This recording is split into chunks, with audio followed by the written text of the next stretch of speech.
All right, what's going on, everybody? This your boy at Big Game James _36 with my guy Struggle Made 105, aka Freddie Stevenson, and this is the Inside Drills podcast where we come hard hitting, hit you with topics, shy away from nothing, sports related in general.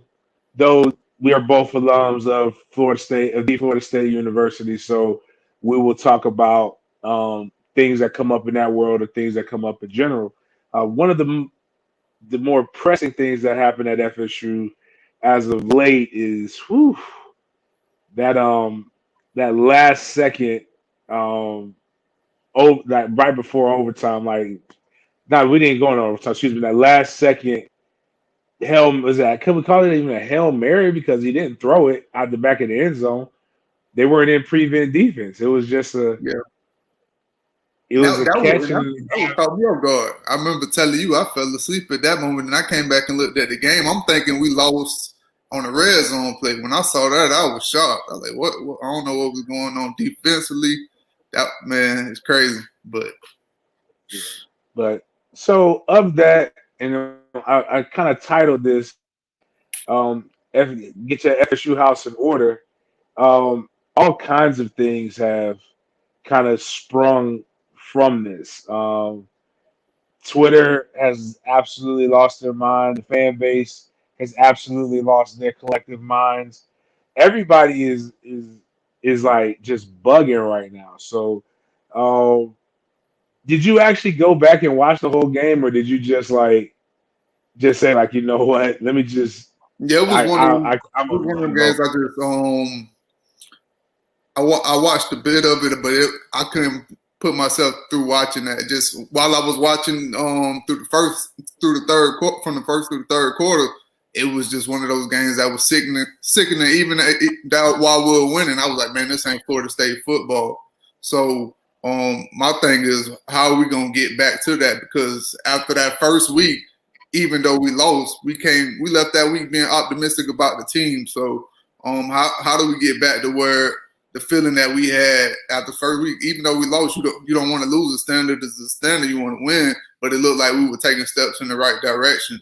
So going into this week, man, we just got to find a way to get the fans back optimistic about Florida State football again, because right now we don't know what team we're gonna see.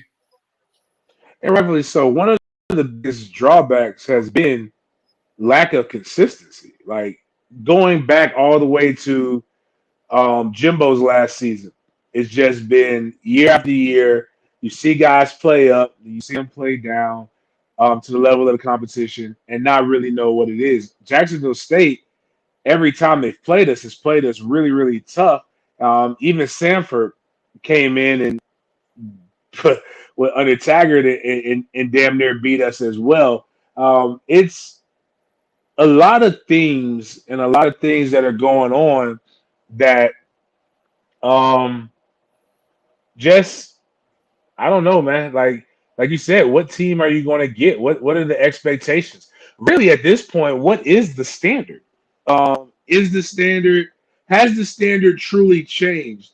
Because what it seems like, and FSU put themselves in an impossible situation with how they dealt with the last coaching staff, to where we said 6-6 isn't the standard, and the losing streaks aren't the standard, or blowout losses aren't the standard, but none of that has changed.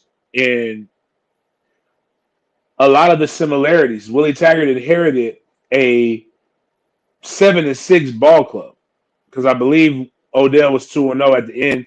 He beat Florida, won the bowl game. Um, Mike Norvell inherited a 6-7 ball club, a team that went to a bowl game, lost a terrible football game to Arizona State in the Tony the Tiger Bowl or whatever the hell it was called, the Cheerios Bowl or whatever it's called. Similar situations to what they inherited, similar situations with the losses, albeit one of them being the biggest loss in program, one of the worst loss in recent program history. We have lost to schools that are considered Division One AA or FCS, but I believe that was pre-Bowden. So like nobody on this timeline or anybody that we know was alive. So when having children, you have to have a consistency and discipline. So I can't spank my son or one son for doing something and then not punish the other son for doing the same thing. That would be showing favoritism. That would be showing a lack of a standard. But that being said, sometimes you put yourself in binds to where you just physically cannot hold these people to this standard. And I mean by this by saying our athletic director David Coburn said legitimately 6-6 is not the standard. We're playing for. We want to do more. We should be competing for championships. In no way, shape, or form is the team competing for championships. And there's been all kinds of articles written. Um, David Hale, who's a phenomenal writer for ESPN, wrote something, and Matt Baker wrote an article talking about the differences. And one of his differences was that while in the 8 losses that Florida State has had, five have been in Mike Norvell's tenure. Five have been blowout losses. In the and in the 12 losses that Tag had, 8 of them were blowout losses, I believe, if I remember it correctly. So, but and I may be, I mean, or may be off slightly, but I do know this: the numbers were Taggart was 66% of his losses were blowout losses, and Mike Norvell is 62.5% of his losses are blowout losses. Is that worth the $9 million that we're paying? And no, we're not paying Mike Norvell $9 million. We're paying Taggart 5 for his buyout, and Norvell the rest of his. And let's say it's $8 million. Look at who programs are paying $8 million a year to, and ask yourself: Is I think Dan Mullen makes about $8 million a year. Is this a University of Florida level product?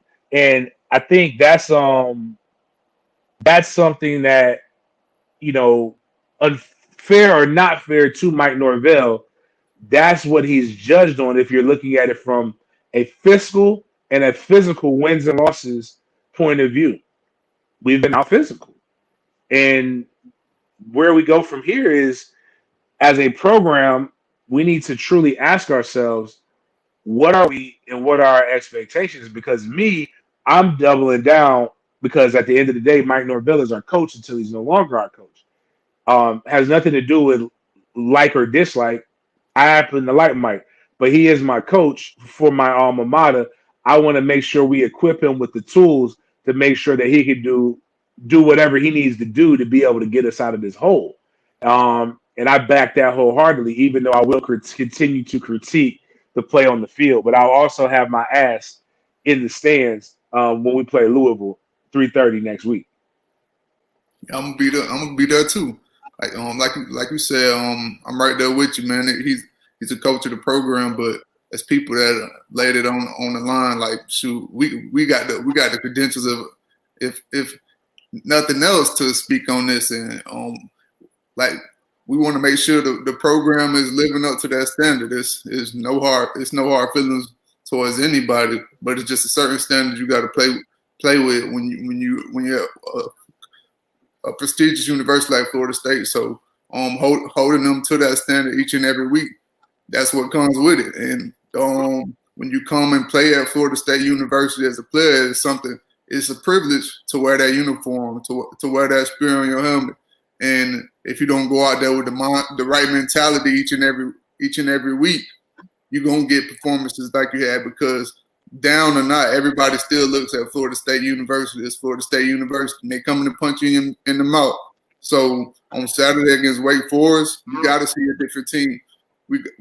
I'm not saying that they're gonna flip the switch on everything, but the turn that we saw from Notre Dame to Jacksonville State, I don't know what that was. Jacksonville State was running the ball down their mouth early on in the game. It just didn't look like the team from Notre Dame.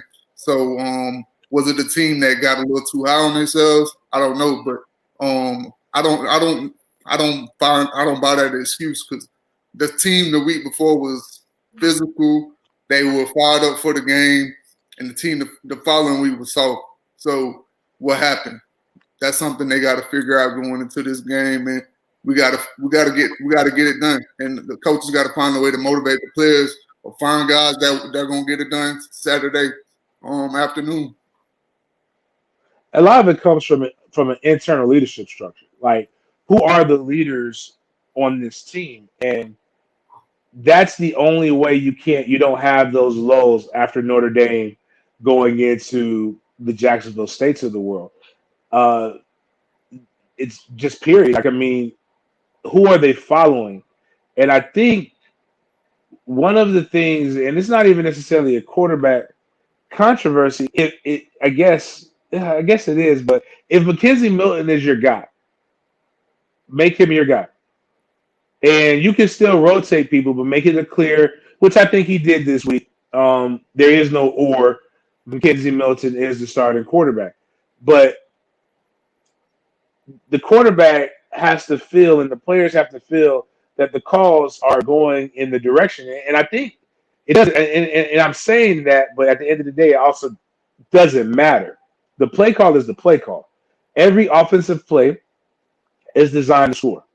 You have to have an individual will to beat the person that's in front of you. Just like every defensive play is designed to stop the offense from scoring. It's all about individual will, reading the play the proper way, and beating your man, winning your individual battle. You can't have, yes, Keyshawn Hilton had a major drop. You can't have those drops, but you also can't not go back to that play, because once you see you can beat the coverage, talking to legends like Peter Ward, remembering how we did stuff, even thinking about coaching one on one. If I see I beat you one way, I'm going to do it again to make sure we got you. And I just don't even necessarily remember if we went back to that. We may have, but I don't remember. But the biggest thing is we've got to really push from a leadership perspective on the field from the players. There's only one person on that field right now that I truly believe is playing his ass off and playing for something, playing deservedly of the arrow that's on the helmet, but also playing for something bigger than himself, which is trying to make his family get his family fed, and that's Johnson, the defensive end, number 11. Everybody has to play to his level, and I don't like that's inspiring type of play. If we can get even 8 players playing like that, you'll see more effective wins. I'm right there with you. So we talked about it all year about how, man, on great teams the players step up, and it seems like over, and not just this year, just when we've been trying to change the culture. Even before Coach Novell came in, we had a few guys that are still on this roster that seem to shy away from that leadership role and taking that accountability. And in order to take that next step, you got to have somebody step up. Johnson is a new player that has emerged, but you got to have a few guys in the mold in order to change your culture. Because if you don't, you get Jacksonville States after Notre Dame's, and you got to Wake Forest up this week. That every single time we played them, they always gave us a fight, even though we were way more talented than them. So to beat a team like that this week, you know they're coming in. They coming in swinging. Wake Forest coming in, and it's going to be one of those games that is going to come down to the last snap with a team like Wake Forest. They're favored by 5.5. Favorite over us this week. So that's a game you're going to come in. It's going to be a dogfight. So we're going to have some guys emerge, some leaders emerge, and take a step forward. You can't shy away from that role if you truly want to take that next step forward and change this program and look back in the future and say, man, we started that. You got to take that step. A lot of guys want to be buddy, man. Listen, we didn't care if you wanted to fight us, whatever. Shoot, we come from that, so it's all right. We'll piece you up a little bit. We're gonna go out here and get this win. A lot of guys got to be willing to take that role, man. It is what it is. If you want to win, you can't afford to stay to win. Take care of your family. You can't be scared of the moment. You definitely can be, and I think that's where the elite teams come in, and you got to be. You can't be afraid to call each other out and lose the relationship. I think in today's society, when you call somebody out, it's considered hating already. It's considered hating. It's considered you don't like the person. There is no context in the call out.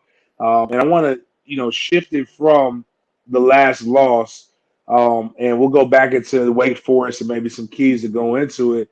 But I want to talk about the elephant in the room, man. And I know you played on some championship teams, but you've had some losses. I don't really remember all of them per se, but I do know there are probably one or two that you probably shouldn't have blown, that you shouldn't have lost. That was a bad loss. How did you guys rebound after you lost the game that you probably should have won, or that you guys they kind of hit you on the chin? I mean, the next thing, the next thing on your mind is, man, we got to find a way to get a win. We can't allow one loss to turn into two. So, and I remember the game that was probably the most embarrassing was the game. Shoot, Lamar Jackson won the Heisman off of us. They absolutely whooped us. And shoot, we could have sat back and felt sorry for ourselves. But the next week we had USF, and I'm like, man, the whole team like, man, we can't lose to USF. So the whole week, our mindset was we got to find a way to get a win and find a way to bounce back, because our ultimate goal was to play in the ACC championship. So for this team, your goal is to play in a bowl game and change the course of this program. So are you gonna feel sorry for yourself, or are you gonna try to go out there and get you a win on Saturday? We saw the news and the on Twitter and the media, all that. It is what it is. It comes with the game, but it don't change our goal that we got to accomplish that week. So y'all got to stay locked in on the goal, and that's ultimately where we see the changes this week. That's what is going to be dictated, because I think after the Notre Dame game, a few guys, you've seen it, man. I think they started feeling themselves a little bit, and maybe guys didn't prepare the way they should have prepared. And we went out on Saturday against Jacksonville State, and I was just watching the game. I'm like, man, this ain't the same team we saw. So getting back to playing with that fire that we saw against Notre Dame, that's ultimately what I want to see. And if we can do that, then we'll have a strong chance to get a win on Saturday. Talk to me about, because I've never actually asked anybody this question. I picked on DeMarcus about it, but I've never asked anybody, what was that contract, man? Was the effort contract or the non-quit? What was the contract that Jimbo made y'all sign? Man, thinking about it now, it's funny. We were going through it. I thought it was like going on, like me and DeMarcus, we wanted it. Like, we were around so many dollars, and we seen them like they didn't want to practice and stuff like that.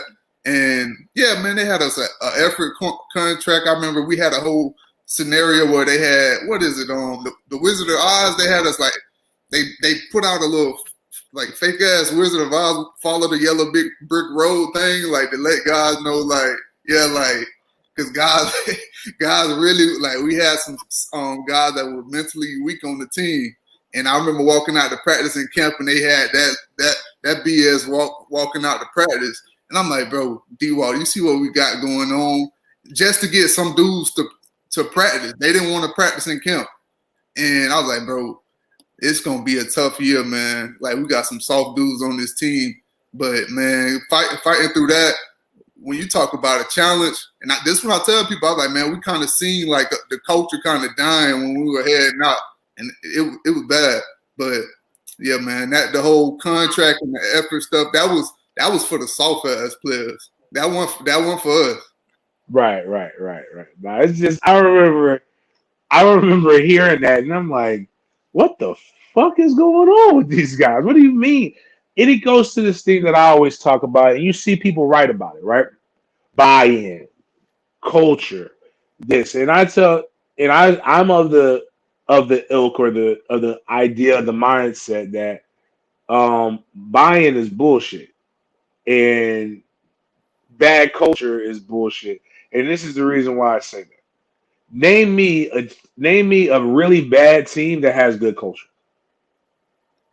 And name me a really good team that's got a bad culture. And why can a really good team have a good culture in 1 year and then have a bad culture the year before that? And I'll say that with the Jags. Like the 16, bad culture. 17, good culture. 18, bad culture. If culture is something that is solidified, the definition of it, it doesn't vary or sway. Now you could do things to end a culture, but a culture is typically built up, then it peaks, and then it's a slow decline that looks like a fast one when you're at the end of it. Buy-in. Here is what I believe about buy-in. I coach high school football and I coach I-9. I-9, my son's team is really, really good. We beat the shit out of the team we played last weekend. We had mercy rule in the first half because they played two 10-minute halves. They're 8, 9 years old. You have to show mercy. High school, you got to get to a certain place before they can even show mercy to you. You got to at least get to halftime. Really, it's the fourth quarter.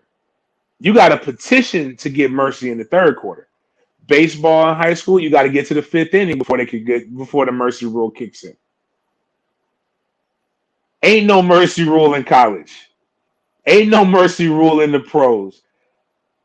Buy-in or get your ass kicked. Like, you know what I'm saying? Like, that's the buy-in. Like, it's as I tell kids, it's so many different things that I could be doing for 24 periods is 2.5 hours, I believe. For 2.5 hours in the Florida heat, sweating, getting stank, beating up your body. I could go do a lot of other things. 4 days a week, I'm going to do this for 10 hours a week, right?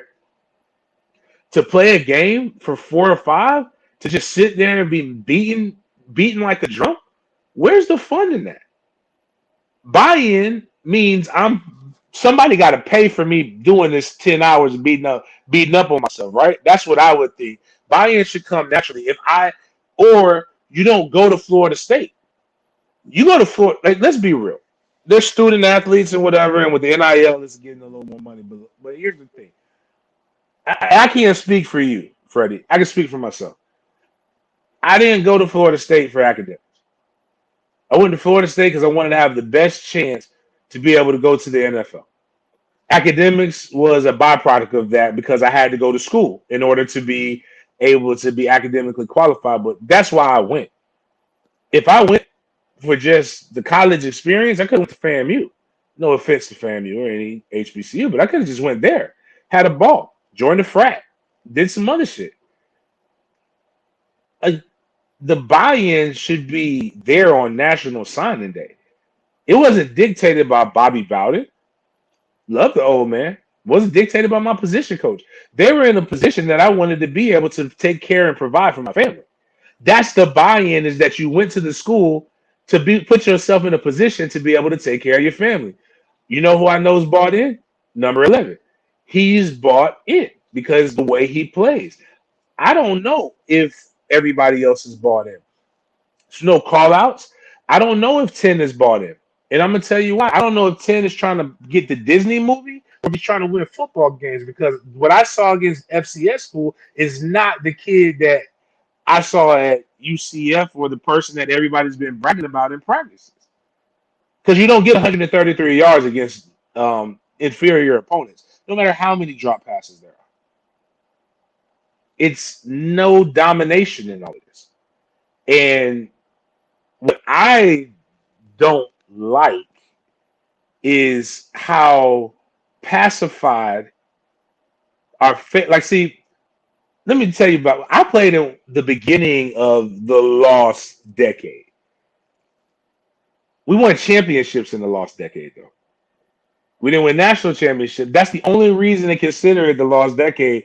Like, just think about that. The only reason you're considered that is because you didn't win a national championship.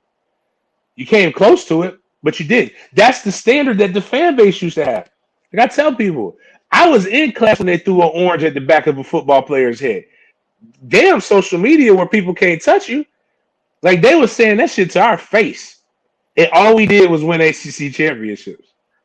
But, like, that was the standard. And I look as a guy who went through that and loved it, actually, because, hold us to a high standard.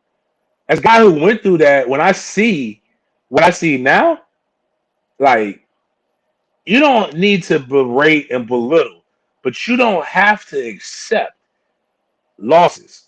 Like we need to be upset about that, but we also need to change our ways and and I said all that with the contract to say how was the locker room when because you knew you had some soft players, but was the lock but did how did you guys regain the locker room? Because you guys ended up going to the Orange Bowl if I remember correctly, right? Yeah. Yeah, so you obviously had to rebound and bring it back together. So how did you guys rebound and bring it back together?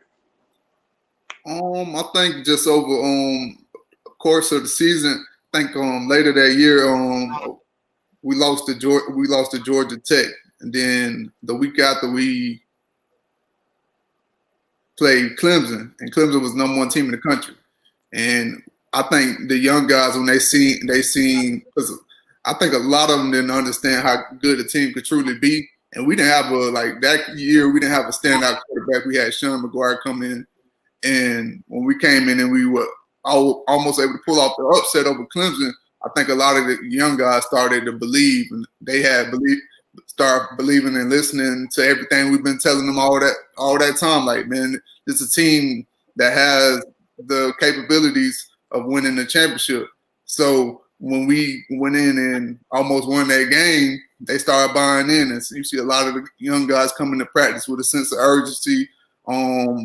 Early in the season, a lot of them, the me guys, they just came in worried about what they could get, and shoot, a lot of them they had a lot of issues with guys like DeMarcus, myself early on, and it was tough because you try to be the enforcer, and then a lot of them like they soft like what you got to the point like dang you can't these kids man you can't even do that to them it still ain't working, so you kind of had to take a different approach with them, and as the season went on they just started buying in, and after that game I think that was the turning point for us for them to see us stand with Clemson and almost pulled that one off. But in our minds, the old head, we like, shoot, we should have won. But for the young guys, that's what it took. So they came in and they bought in, and that changed the course of the season for us. And I think one of the benefits of having Jimbo and then also having Bobby for so long was essentially they were the culture, but like it was the consistency of having that. So like when I play, one of the things I always tell people the 2005 season was very tumultuous. My first year at Florida State and my second year, we had splintered and fractured locker rooms, and we had stuff. My freshman year was Chris Ricks versus Adrian McPherson, who was going to be the starting quarterback. Players really wanted AD. The coaches wanted Chris, and looking back on it in hindsight, I could see why. And if you've caught a pass from Adrian McPherson, you know why he was a talent that unfortunately never really got to blossom at Florida State. 2005, we started redshirt freshman. We go away from the running game as much to try to go into a spread type situation without having the talent there. And we have a boatload of seniors who are literally trying to literally mindset is on the league. And but I will say this is when it all mattered, we did have an internal focus as a family, and we brought it back together. And we really kind of we played what we joked and said we played for per diem. We went to the ACC championship, and in the ACC championship, this is what we were faced with: to be the first team in years to not play in January 1st bowl, which was the Orange, well, actually January 2nd that year, which was the Orange Bowl, or we could legit play, I think, on Christmas Day in Boise, Idaho. And the per diem is just way different for both of those. So we were legit playing for per diem. And that was the whole mindset. That was the thought. That was the battle cry. And we went out there and whipped Virginia Tech's ass. There's got to be some kind of intrinsic value or something that even gives them that, because what's wild is these guys don't even know the benefits of playing in a high end bowl game because they haven't done it yet. And I think there's a disconnect, and I think this is why I like what Michigan does, and I think the University of Miami does a really good job of making sure the former players are coming around, and I think, or not just former players are coming around, the right former players are coming around to influence the team, and I believe they're trying to do that through, I think it's called the Legacy Walk or Victory Walk. One of the two things that Mike does. I went and did it for Notre Dame. I got an email to try, like every week you get an email. They want former players to come around and hang out and talk. But I think even taking it to another level of mentorship with some of these cats, so that they can. I mean, some of us do it de facto, but like when guys call me and complain, I'm the worst person to complain to because I tell them I don't want to hear that shit. At the end of the day, everybody has a job to do. You got to play the game. The coaches can't go out there and run the routes for you. They can't catch the ball for you. And I played for and I always tell them I played for Jeff Bowden. They consider him the worst offensive coordinator in FSU's history, and we made him look good because we wanted to go to the league. So a fractured locker room is what it is. A splinter locker room is what it is. Whatever people want to call it. But you know how to solve that. You got to win games. So I'm gonna take that and I'm gonna transition into spilling into the fan base and the fan base being in disarray and being and even former players. Like I don't know if you saw the PK Sam tweets, and then the responses to the PK Sam tweets, the Travis Johnson type tweet. Did you see it? What was your opinion about the PK Sam tweet? Man, when I saw it, I ain't gonna lie. I was like, man, I don't know what went on while he was at Florida State, because it just came across as like he was bitter about something that went on. And then, shoot, I woke up to the Travis this morning, and I was like, God damn, hey, that one was rough, man. But yeah, I didn't expect Travis to go off like that. But I think I don't know. I think he may just got fed up because you've seen it for a while, mate. That PK was bitter or holding on to something, and I think Travis just got tired of him. Like, because it seemed like for somebody that played for the program, it seemed like he enjoys seeing us down. That's the vibe I got from the tweet that PK put out. Like for some reason he wants to see the program down, and I think Travis got that same feeling, and that's why he said what he said. Yeah, here's the thing. I think I'm 16 years removed. I believe 2005, we're in 2021 right now. Yeah, so that's 16 years. PK left 18 years ago. Like 18 seasons ago. 18 seasons ago was his last year. And, that was a long time. That's a long time. Like some of these boys, what I tell fans is like he's already recruiting. That's like, man, listen, the sperm didn't meet the egg with some of these boys we're recruiting right now. So like they weren't even a thought in their father's eye at that point. So, and that's not just for PK. That's myself included. Like they have to. Well, once you Google, you'll find out. But like, ain't nobody going around. It's not like PK's Pete Award, and Pete would never do that. But he does. Obviously, there's a gripe between him and Bobby, and that's for you guys to ask him about. I've never had. I had nothing but great experience with Bobby.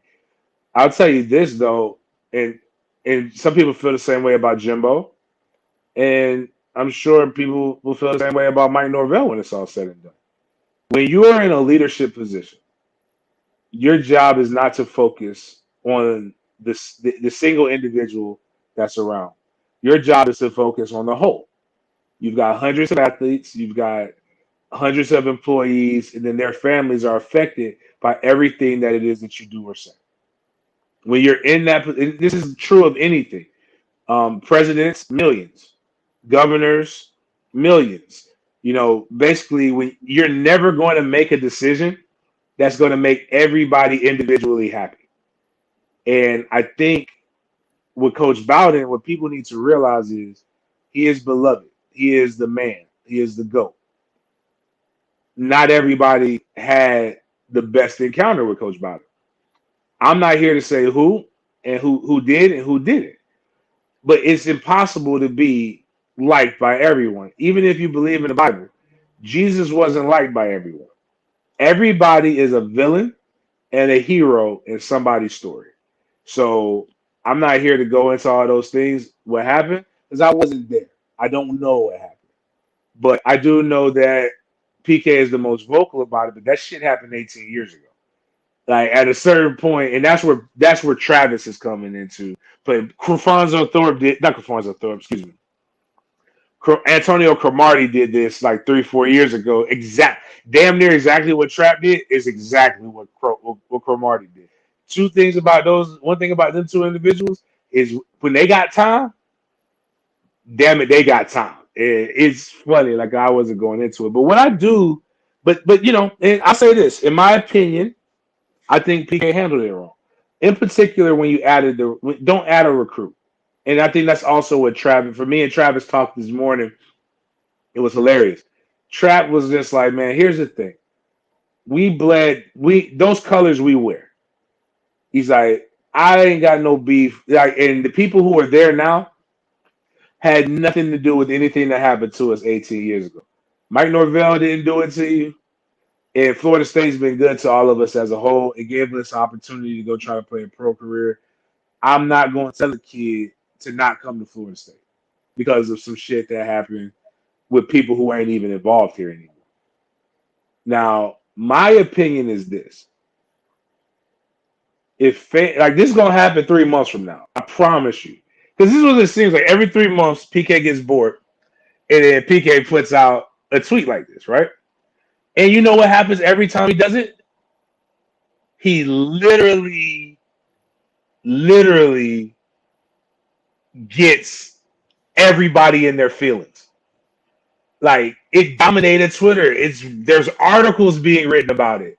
There's tons of clicks generated. So you know what he's gonna do in 3 months again when he gets bored and not getting enough attention? Maybe he's doing the same shit.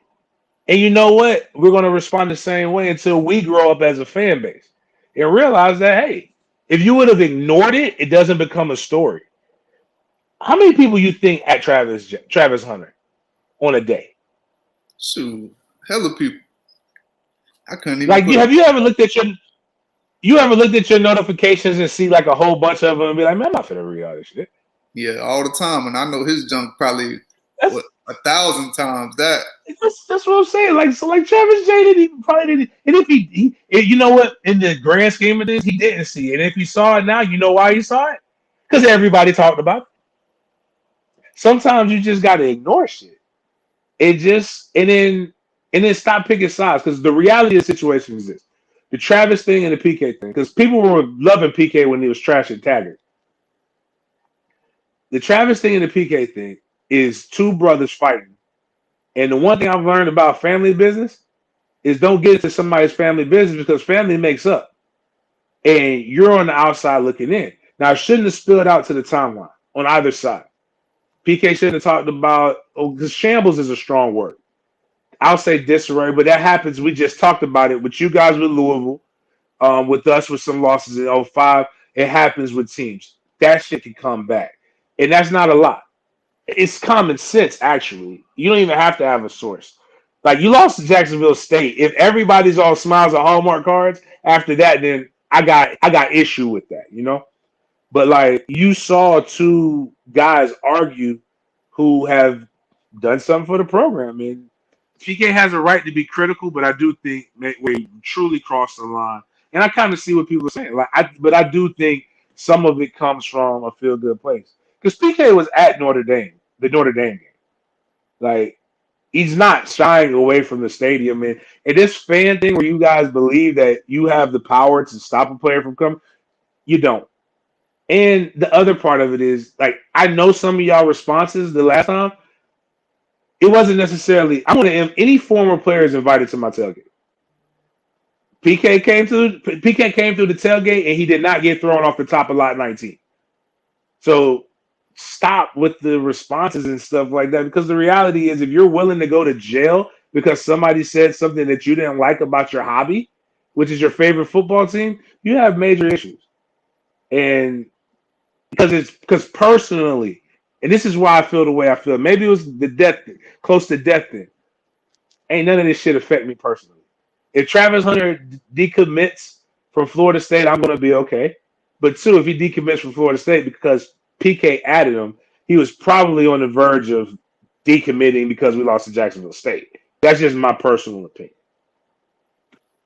Yeah, that's facts. And also too, shoot, you're a parent, so like I said, a football game. At the end of the day, if we lose, I'm gonna be pissed. But then I'm gonna go in there, hug my damn daughter, and Right. probably go in there and play with some toys with her. I'll be pissed for a little bit, but she don't know nothing about Florida State, and hopefully I gotta find a way to convince her to come to Florida State one day. So I'm gonna find a way to get through it. We're gonna watch some Coco Melon, smile about it, and we'll be all right. Exactly. I had to watch that. I watched the game with my son on my side in the stadium. And again, and I guess the thing about PK, not PK per se, but former players not having sources. I just want to put this out here to people. The state of Florida, people don't retire when you work for the state of Florida. Freddie, it's people who will work at the stadium when you play that you're going to see 20 years from now when you go to the stadium.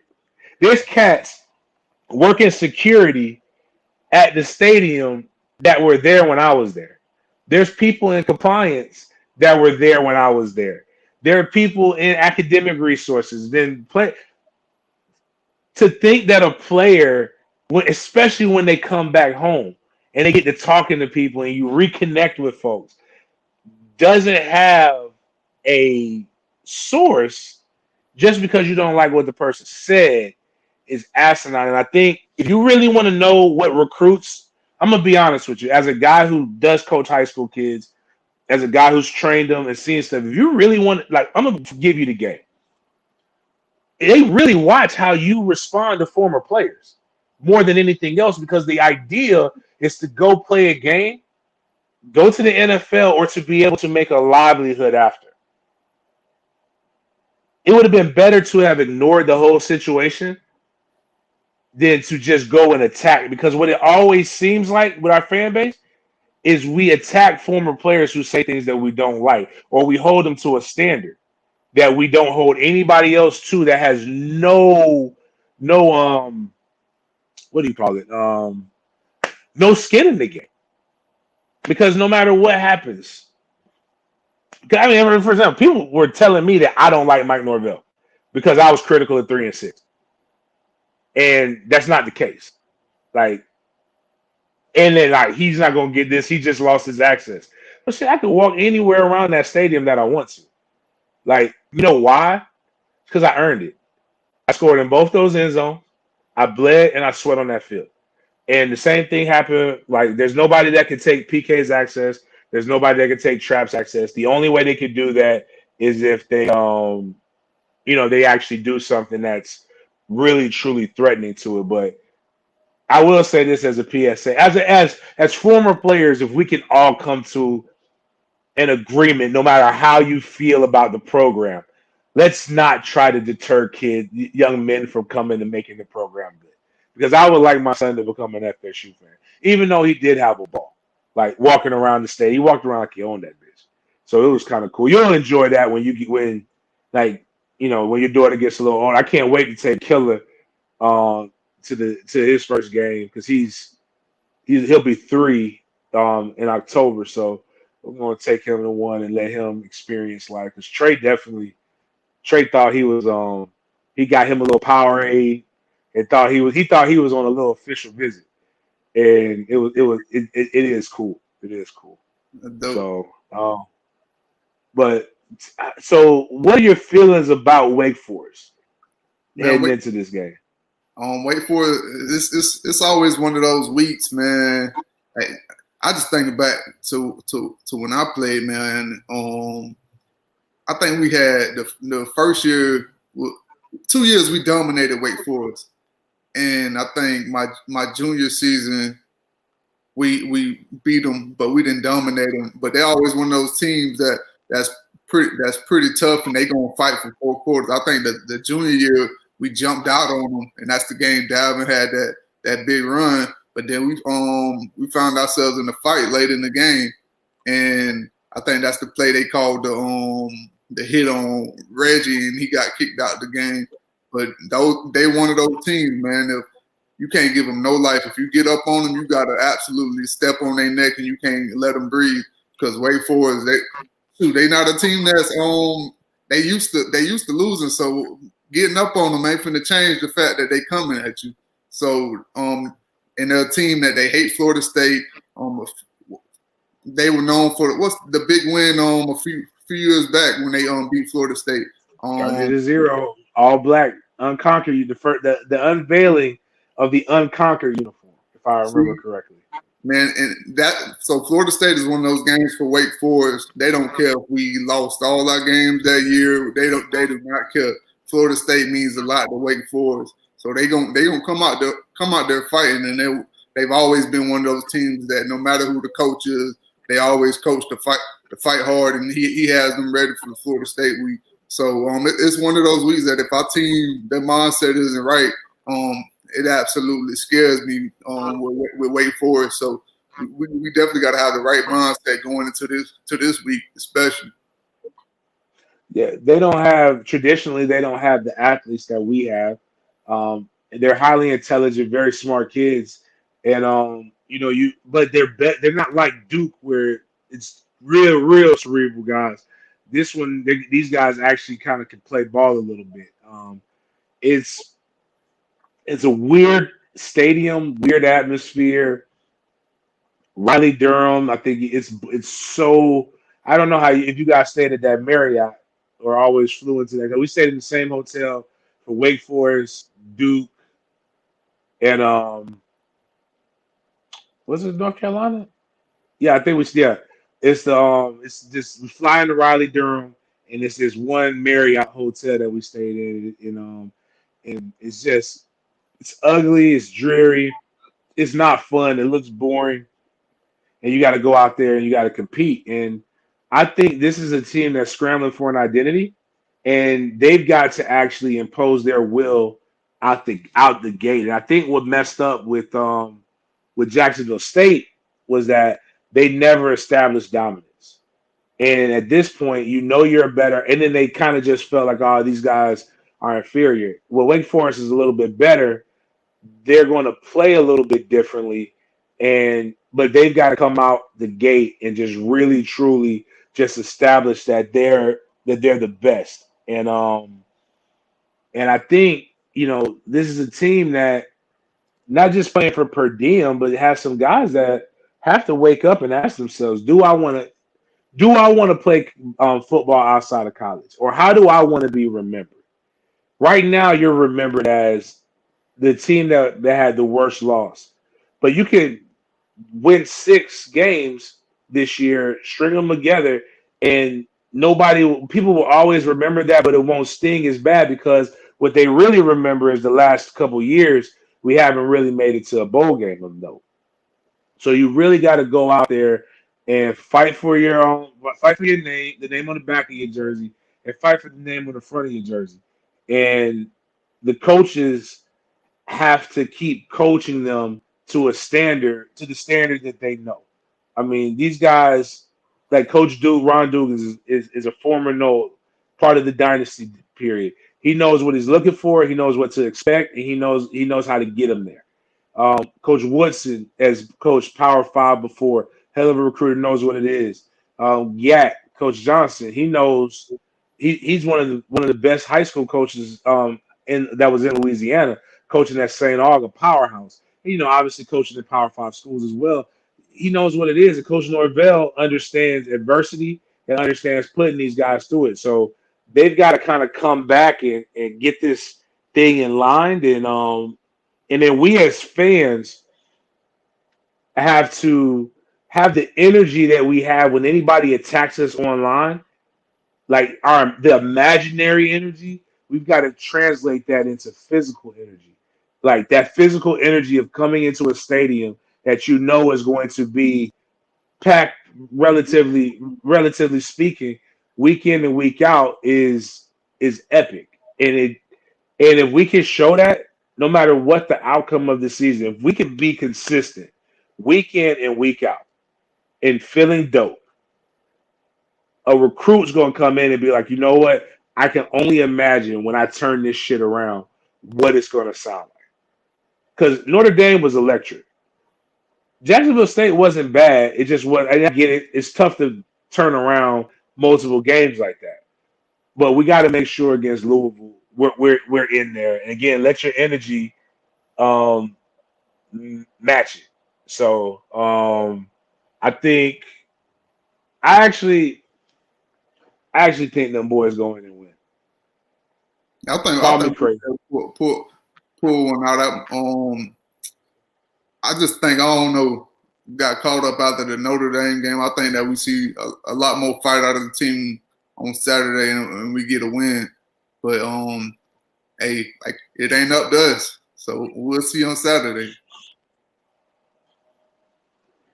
Yeah, man. So any announcement? How's the book sales going? Man, the book doing well. I'm actually trying to work with a few schools. They been talking with me about adding it to their curriculum. So hopefully we get that done. That'll be dope. Something I was thinking about over the summer, because I know we're gonna do, like, you haven't committed to it, but you're doing it. We're gonna do the book bag drives again. So you're gonna do it. But we gotta do in Tallahassee. Like, I did my football camp, but we gotta kind of do what Kenny did in Orlando, but we gotta bring it back to Tallahassee. We gotta get all these guys up there and doing a good free youth football camp and getting these young guys in as well. So get them young guys come and coach up with us older guys and really get that love going. So like, that's just something to be thinking about. So when we both talking to people, just tell them, hey man, in the summertime, before y'all boys go off to camp or do whatever y'all doing, we got to make sure we take care of the city that helped us. So on that note, 3:30 p.m. ABC, I believe, Florida State, Wake Forest. If you have tickets to Louisville and you're not going because you're fed up with the product, I have no problem, no hate.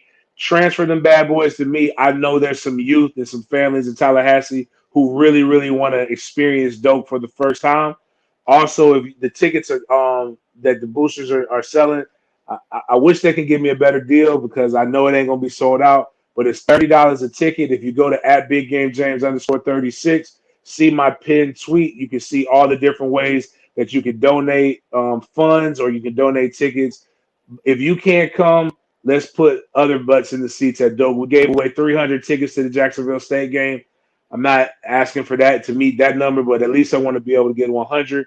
We've already got about 35 tickets either donated or the funds raised for them currently. So on that note, it's Inside Drills, hard hitting. We'll be back with our instant reaction show for Wake Forest. Hopefully, it would be a lot brighter note with an FSU victory. If not, we're not going to shy away from contact. All right, you guys be blessed.